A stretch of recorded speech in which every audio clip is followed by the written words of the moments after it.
So this is Jade Smith for the 17th of August, the takeover at the O2 Indigo. We are here to know a bit more about Jade. Hello, Jade. Hiya. So, first question, what background in boxing do you have? I joined the army and I fought for my regiment team, and then I was a team captain for them, and then I progressed on to the army development team, and then I did a season with them, and then progressed on after, and I fought for the England Women's Box Cup 2019 for the actual British Army boxing team.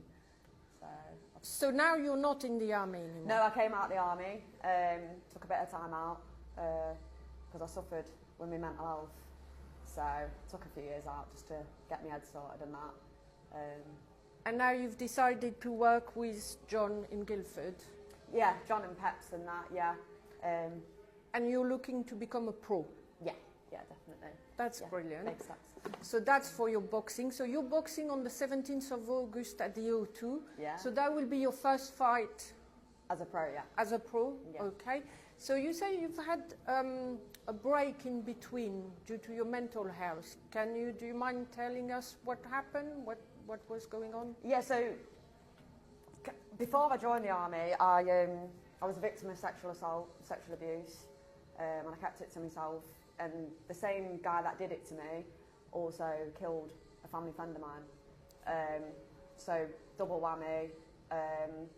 And then I kept it like, because joining the army, I allowed to have anything to do with, mental health stuff or overdoses, anything like that.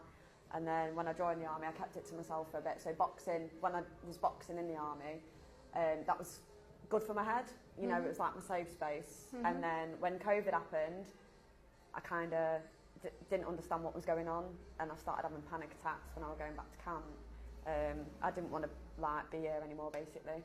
And then I said I needed help, so I ended up having 8 months therapy in the army.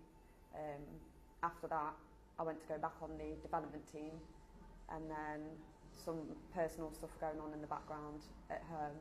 So I just decided, it still wasn't good for my head, because you've got to be 100% focused, and I wasn't.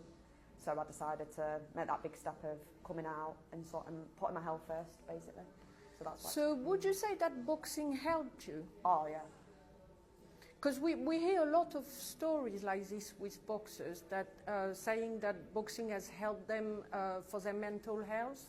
It's a good therapy. It is. It's literally, when as weird as it sounds, even though you're getting hit, we try not to get hit. It's just like you're in like a trance, it's like a euphoric moment when you're in there, like nothing else matters. And that's how I feel, like if I'm on the pads or in the ring or. So it kind of make you forget about everything else. A way of seeing it is, a drug addict needs its fix. I get like that with boxing. It's like a fix. If I don't do it for so long, I need to. Then you get itchy knuckles and you just want to get back in. So yeah. And would you say the army was supportive? Yes and no. Yeah.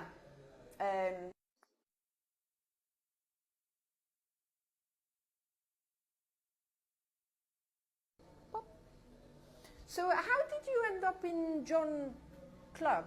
Did you Google him? No, when I was on the army team at Aldershot, John would bring his fighters to come and spar the army boxers, and he brought a couple of girls and I was sparring. So we eventually got talking and stuff, and then I would come and support Laura, one of the pro boxers here. Laura Payne, yeah? Yeah, I'd go support her at her fights, and we just got talking from there. So yeah, and then he reached out to me for an exhibition a couple of months ago. So you have a good friendship team here? Yeah. You've really settled? Yeah, they're really nice, they're all welcoming, and they're there for each other, and it's good, you can have a laugh, and all he wants is the best for you, and it's good that they just welcome me and stuff, so yeah. Are you planning to move in the area then? To come down here? My goal is to progress, obviously, get bigger, and then I'll just, I'm one of them, I've lived everywhere, so it doesn't bother me about. Because you're a hard worker, we have to say. You drive 4 hours here and 4 hours back. Like 8 hour round trip, yeah. But it's worth it. After tough training. Yeah. So what time did you start training today? I got here for 10 to 9. And then... 9:50. 8:50. 8:50. Yeah. Okay. Yeah. And then John was like, oh, you're early. I was like, I know. So I had to like take a step back as like just rest a bit. And then obviously that's when I started getting into it. About 10 after 10ish, started warming up. And then you're going and drive 4 hours back? Yeah. Wow. You're not tired? You feel okay? No, I'm good. Your Buzzing. fitness look good. And you are bloody sharp. Blimey, your punches are so fast, sometimes you can't even see them. You don't have time. That's why the drive's worth it, to come down and train with the best in it. So what's your can I say nickname? Yeah, Sniper. So did you choose that? My friends would take a mick out of me because I've got really long arms. And it's you feel like it suits you, yeah? Yeah, and like being ex-army, it's just kind of like as like a little inside joke. So yeah. That's cool. And how excited are you about the 17th of August then? I'm fucking buzzing.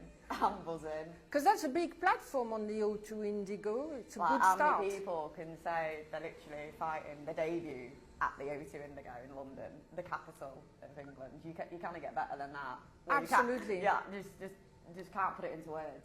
So you got a good crowd of friends supporting you? Yeah, I've got my close friends and that, they're coming down, and then a lot back home, they're going to watch it on the pay-per-view stuff as well, so yeah. Yeah, there will be a pay-per-view link on the last day to make sure everybody can watch it through the link. So the one who can't make it to London, don't worry, you will be able to watch it, because it's going to be, it's not something to miss. It's your first fight as a pro, and that's it. Then you go from there. Definitely. Yeah. So you don't want to say anything about your kit and the colours. It's a surprise, but we can say the colours mean a lot to you. Yeah, definitely. And what are you going to do after your fight? What's the first thing you're looking for? I'm going to get out that ring, have a pint of bitter and my chips and gravy.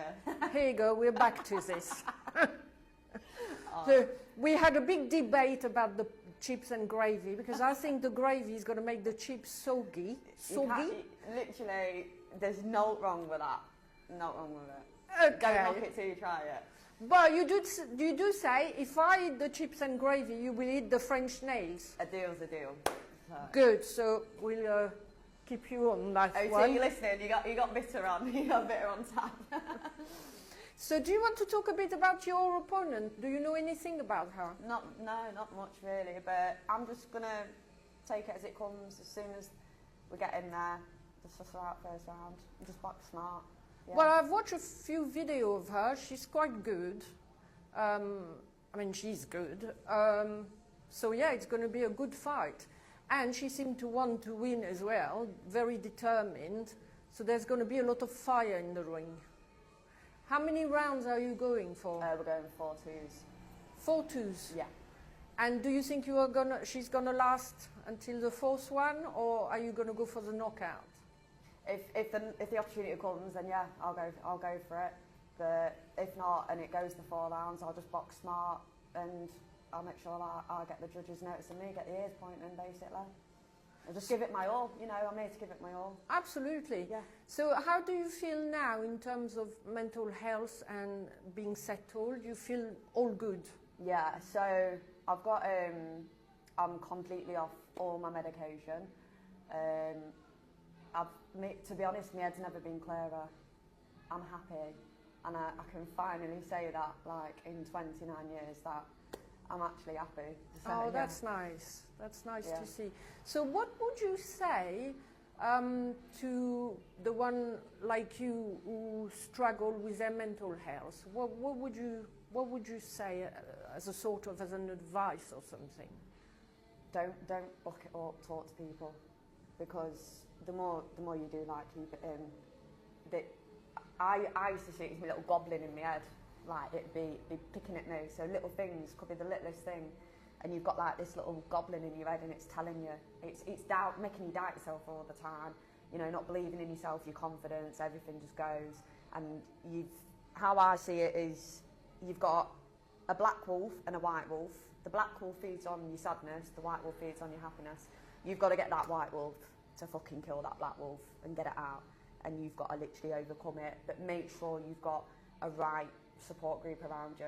You know, you need to have the right ones, and talk to them, just be honest, and just ask for help. Like, even if it's one person you're talking to, you know, because I was always bottling it in, putting a smile on my face, nobody knew, and then it wasn't until very last minute that's when I knew it was serious. So, well, I have a bit of background of psychology, and I've always been told that it is very important to open up, because if you keep it in, it doesn't work. You can't bury it.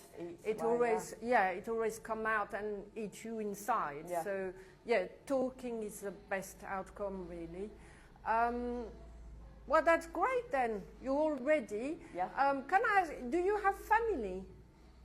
Do you have family around you?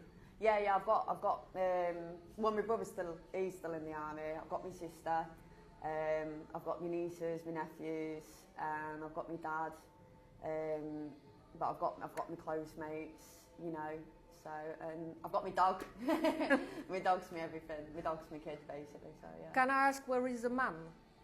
I ain't seen her since I was 15, but I don't need her to get the accomplishments I've achieved. So you've gone through quite a tough time, I have to say. I wouldn't be who I am today if it wasn't for all of that. But yeah, she doesn't deserve to be spoken about. You know, everything I've gone through, I didn't need her for it. And like, if kids or anyone that's in a similar situation, like when you've got the other side of the fact, because I just think, you know, the ones that have stood by me and my friends and my family, you know, I don't need the rest. They're relevant, you know. They literally are relevant. I can do everything without them now. Well, I would say, to conclude, that honestly, you are an example and a model to all the ones who are struggling. And you prove that it's possible, and you can make it, and you can get out of it. Just talk. Just talk to someone. Yeah. So we wish you the best of luck, and we'll be following you, don't worry, we'll be there every time with the camera. So do you want to say a last word for Saturday?